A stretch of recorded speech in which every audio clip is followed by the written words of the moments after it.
అతిశయమును మాన్పించదును, బలత్కారుల గర్వమును.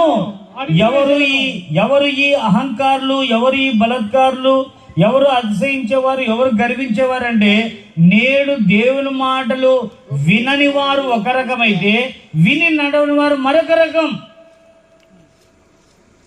అందుకే ఈ రెండు వర్గాలను ఇక్కడ చూపిస్తున్నాడు.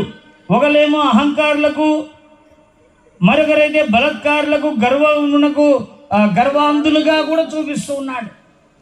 కాబట్టి ప్రేమైన వాళ్ళారా, మనము అట్టివారము కాక అలాంటి విపత్తు రాకమునిపే తండ్రి కుడి పార్శ్వం నుండి మధ్యాకాశమునకు మన కొరకు రానైనటువంటి, మన కొరకు ప్రాణం పెట్టిన లోకరక్షకుడైన యేసు ప్రభు యొక్క రాకడ కొరకు ఎదురు చూచి ఆయన చెంతకు చేరువారిగా ఉండాలి. హల్లెలూయా.